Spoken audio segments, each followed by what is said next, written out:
नमस्कार प्रिय दर्शकों, मैं पंडित उपेंद्र देव पांडे आपके अपने YouTube चैनल सिद्ध एवं चमत्कारी उपाय व रोचक जानकारी में सभी का हार्दिक स्वागत अभिनंदन करता हूं। आज एक रोचक विषय लेकर के उपस्थित हुआ हूं जो कि बेसिक ज्योतिष से संबंधित है, जो कि जानना अनिवार्य होता है। ज्योतिष में इन चीज़ों को जानना कॉमन होता है और सभी के लिए अच्छा रहेगा, और कुछ बहुत महत्वपूर्ण जानकारी भी है, इसलिए सभी के लिए अच्छा जाने वाला है। जो लोग प्राइमरी स्तर से ज्योतिष सीखना चाहते हैं उनके लिए बहुत अच्छा जाएगा। वीडियो अच्छा लगे तो इसको लाइक ज़रूर करिए और अन्य लोगों में शेयर करिए।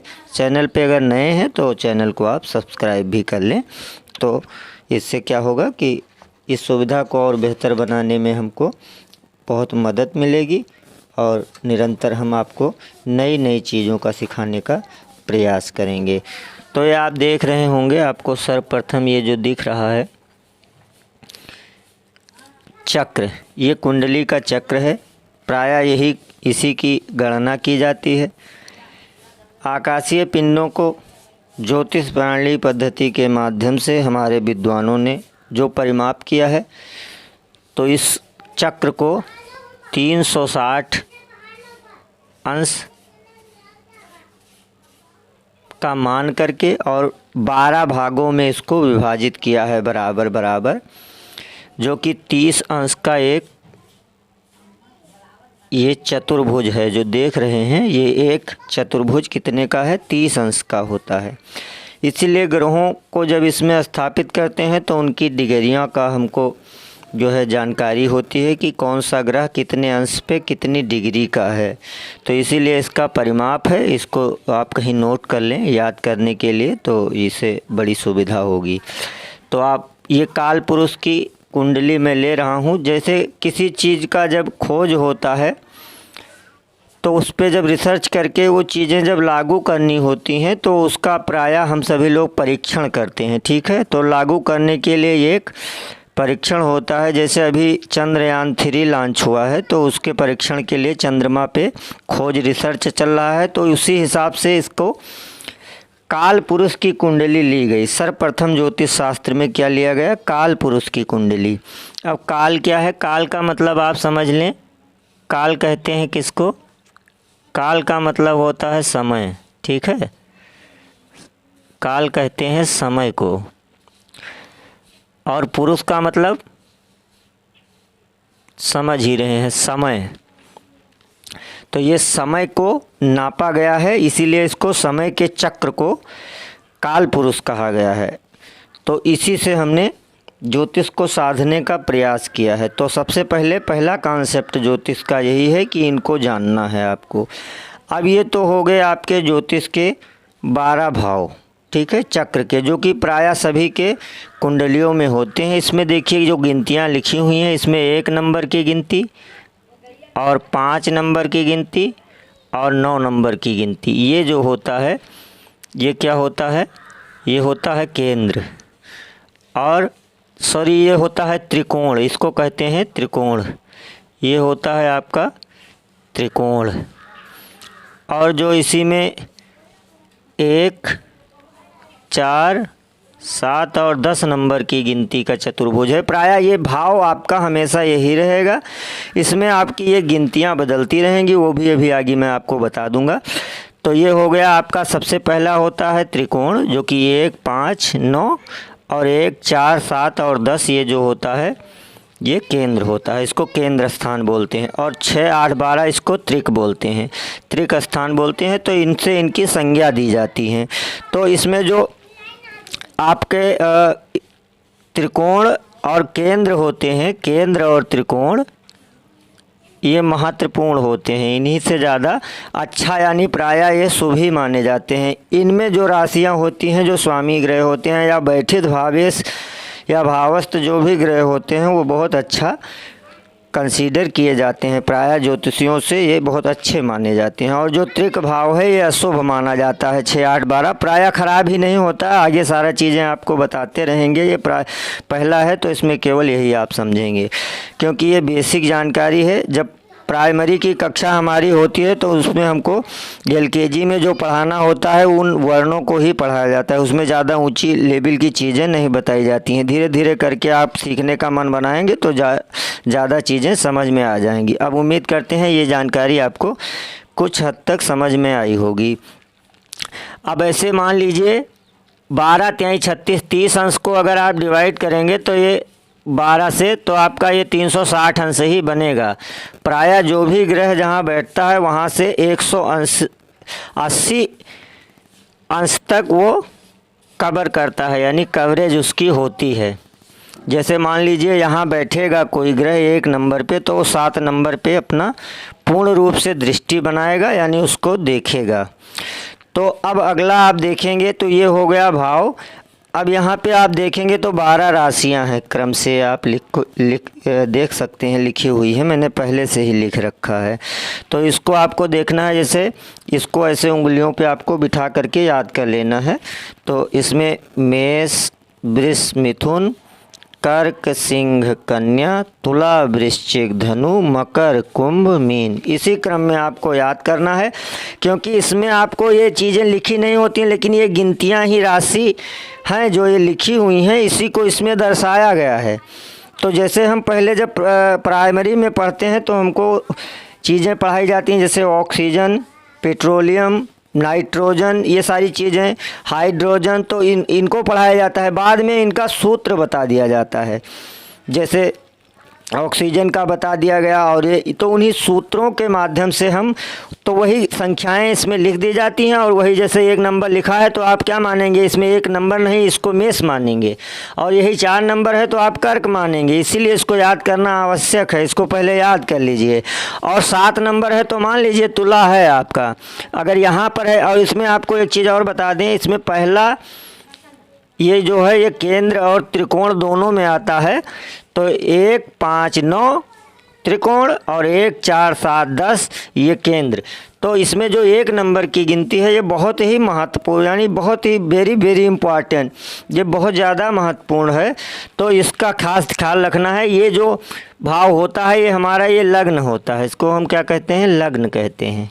जब हमारी कुंडली में कोई भी गिनती इस चक्र में होती है, पहले चतुर्भुज में होती है, तो वो बहुत ज़्यादा महत्वपूर्ण हो जाती है। तो इसका विशेष आपको ध्यान रखने की ज़रूरत है।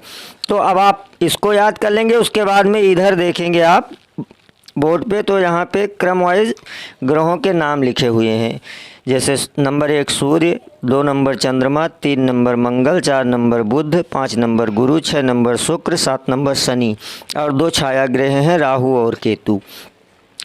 तो इनकी अपनी अपनी राशियां हैं, निजी घर है। तो इसमें जो सूर्य और चंद्रमा है इनके एक एक ही घर है, लेकिन ये बाकी जो ग्रह हैं इनके 2-2 घर हैं। तो ये ऊपर वाले एक मंगल और ये देख पा रहे होंगे गुरु और सूर्य और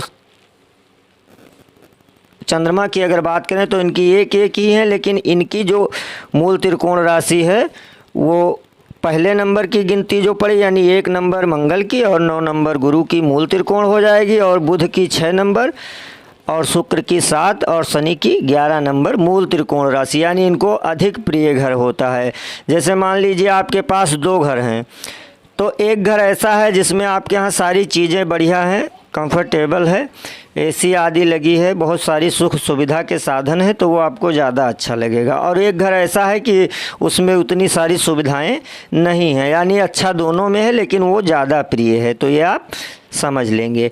ये बात हमने समझाने का प्रयास किया। आगे इसको विस्तार पूर्वक वीडियो बना के चर्चा करेंगे। तो सूर्य को हम क्या समझते हैं, राजा की पदवी देते हैं। चंद्रमा को उपराजा या रानी, मंगल को हम सेनापति, और बुध को हम राजकुमार, गुरु को आकाश तत्व का है ये, इसको हम ज्ञानी या सलाहकार कुछ भी मान लेते हैं। और शुक्र जो है वो लग्जरी है, यानी भोग सुख सुविधा साधन का विचार इससे करते हैं। और शनि जो है वो सेवक है, और साथ ही साथ ये जो है निर्णय भी, इनको जिम्मेदारी, सेवक का मतलब होता है जैसे कोई पद मिल जाए तो ठीक है, इनको भी पद मिला हुआ है निर्णय करने का, इनको भी है। तो इनके तत्वों के बारे में मैंने भी लिख दिया है यहाँ। सूर्य जैसे अग्नि, चंद्रमा जल, और इधर आप देखेंगे तो मंगल भी अग्नि तत्व से ही संबंधित है, बुध पृथ्वी तत्व से, गुरु आकाश तत्व से, 2 स्वभाव राशि है ये, और ये शुक्र जो है जल, और शनि वायु तत्व। तो इन तत्वों को आप याद कर लेंगे, ये बहुत ज़्यादा ज़रूरी है। और ग्रहों के भी तत्वों को आप नोट कर लेंगे। राशि के तत्वों के बारे में भी आपको हम बता देंगे अगले वीडियो में कि कौन सी राशि किस तत्व की है, तो वो भी आप जान लेंगे। अब इसमें आप राशि के स्वामियों को भी जान लेंगे। जैसे 5 नंबर गिनती अगर आपके चक्र में है तो इसका स्वामी जो होगा वो कौन होगा? सूर्य। 4 नंबर की गिनती लिखी है तो चंद्रमा, 1 8 का मंगल, 3 6 का बुध, 9 12 का गुरु, 2 7 का शुक्र, और 10 11 नंबर गिनती का जो मालिक है वो आपकी कुंडली में कौन हो जाएगा? वो हो जाएगा शनि। इसी प्रकार से आप कंसीडर करेंगे कि हमारे फला भाव के स्वामी यानी कौन है, मालिक कौन है घर के, उसी हिसाब से आप निर्णय लेंगे। जैसे मान लीजिए जब सरकार बनती है किसी की तो अलग अलग सबको पद मिलता है, किसी को स्वतंत्र प्रभार, किसी को खाद्य एवं जो है औषध भंडारण आदि का, जैसे किसी को जलकल विभाग, इसके सबके मंत्री अलग अलग होते हैं, ठीक है। विद्युत एवं इसका हो गया, और आपका शिक्षा विभाग है, यानी जो विभाग हैं, खनन विभाग है, तो सारे अलग अलग कार्यकर्ता के मंत्री होते हैं। तो वैसे ही ग्रहों को अलग अलग, आपका कोई ज़रूरी नहीं है कि जो ये गिनतियाँ लिखी हुई हैं यही लिखी हों, अलग अलग गिनतियाँ आपके अलग अलग जो है उसमें कुंडली में होंगी प्रायः। और जो भी गिनती यहाँ पे होगी तो ये मूल, केंद्र और त्रिकोण दोनों है, तो लग्न बनेगा, तो वही आपका लग्न हो जाएगा। और यहाँ जहाँ कहीं भी जिस भी गिनती पे चंद्रमा बैठ जाएगा वो हमारी राशि हो जाएगी, ठीक है। अब चंद्रमा क्या है और सूर्य क्या है, इसके बारे में हम विचार कैसे क्या करते हैं। तो हमारे शरीर में सर्वप्रथम सूर्य जो है उसको क्या माना गया है? ब्रह्मांड और हमारे शरीर का तेज।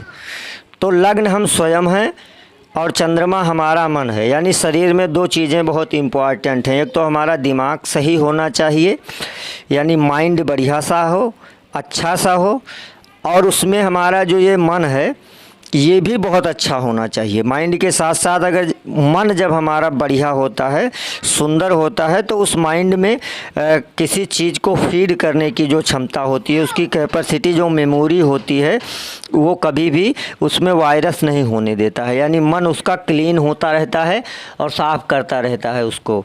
तो ये 2 चीज़ें अनिवार्य हैं। तो इसमें आपके कुंडली में प्रायः अगर किसी की जन्म कुंडली जब नहीं होती है तो चंद्रमा यानी राशि से विचार किया जाता है। जब लग्न नहीं होता है तो राशि से विचार किया जाता है। प्रायः इन चीज़ों का आपको बहुत ही ध्यान रखने की ज़रूरत है।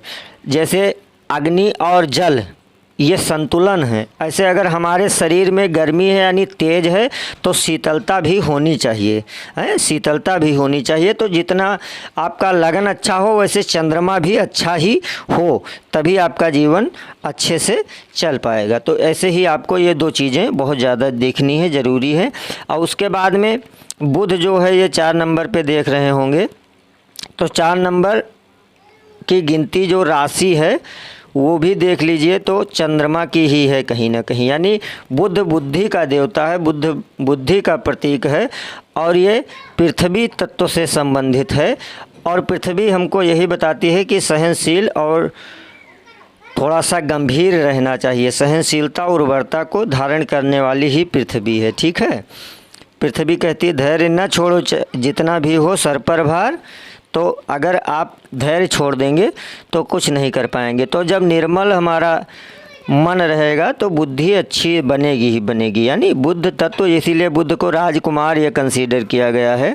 तो राजकुमार मतलब कि बुद्धि हमारी जो होती है जन्म से वो बहुत ही कोमल होती है। तो उसमें जो भी हम फीड करेंगे, बच्चों को जो भी सिखाना शुरू कर देते हैं। अभी यहाँ कोई बच्चा पैदा हुआ है, उसको ले जा कर के आप इंग्लैंड में छोड़ दीजिए तो यहाँ की भाषा वो नहीं सीख पाएगा।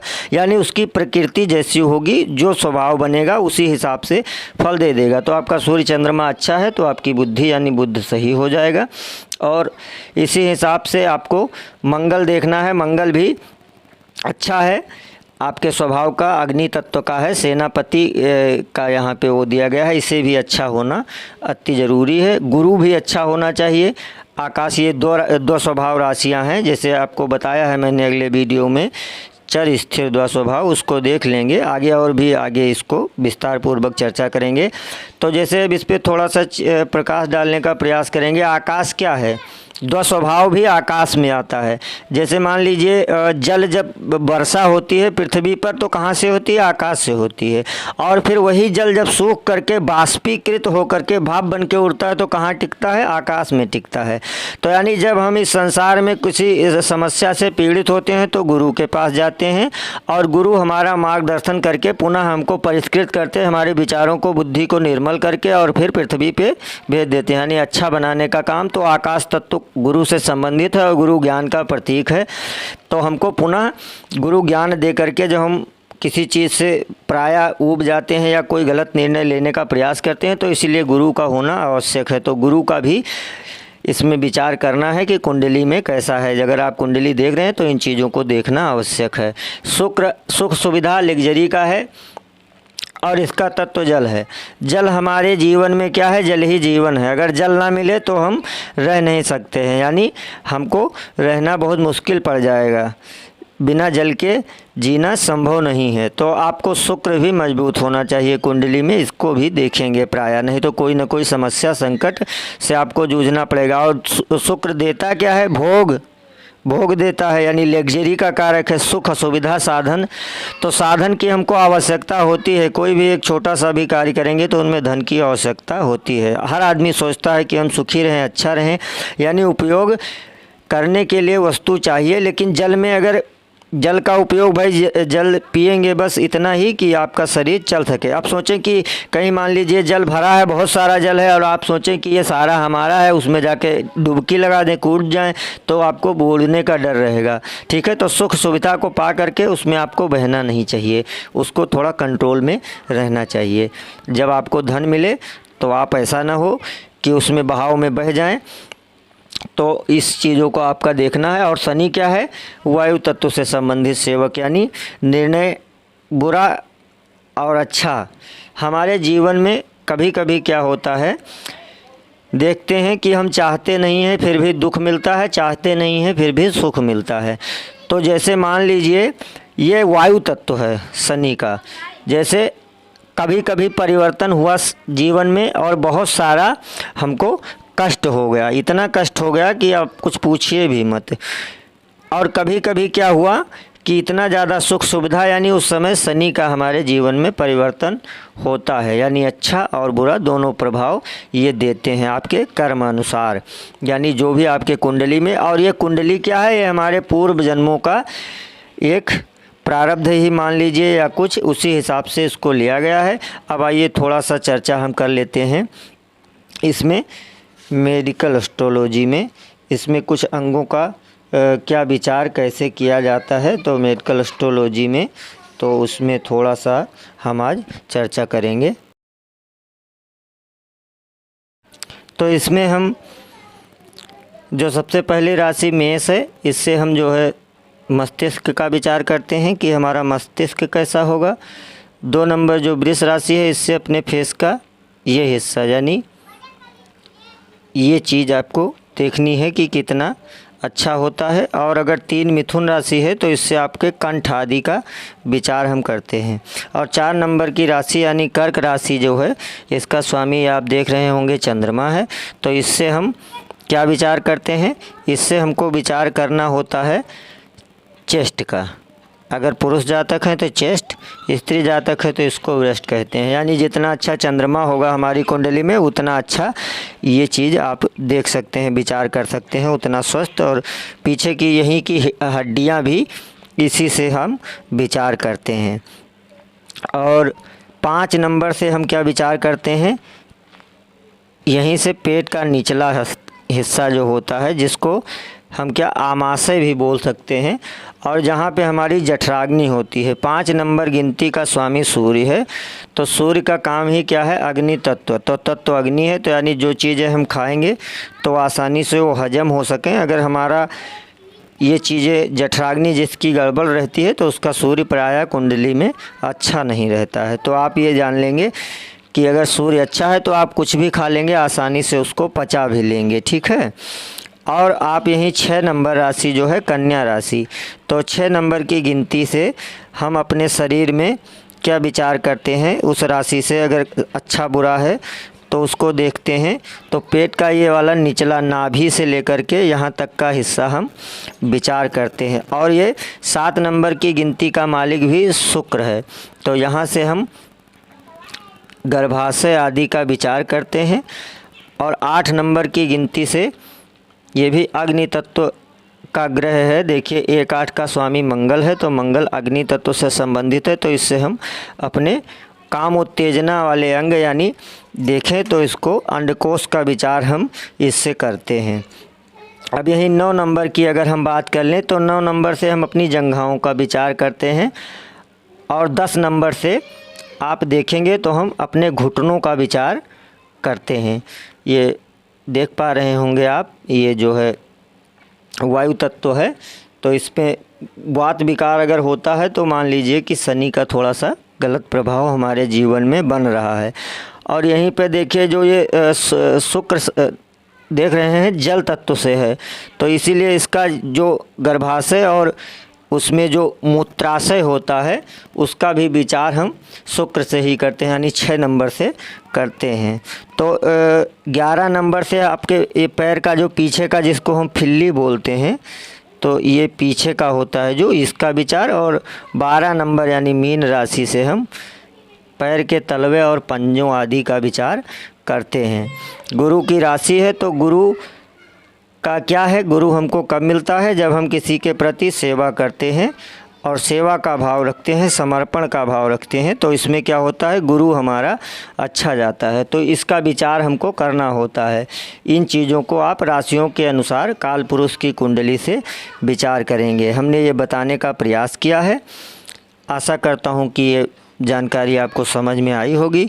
जानकारी अच्छी लगे तो इस वीडियो को लाइक, चैनल को अगर नए हैं तो सब्सक्राइब कर लीजिए, अन्य लोगों तक भी शेयर करिए, जिससे संबंधित और बहुत सारी जानकारियाँ मिलें।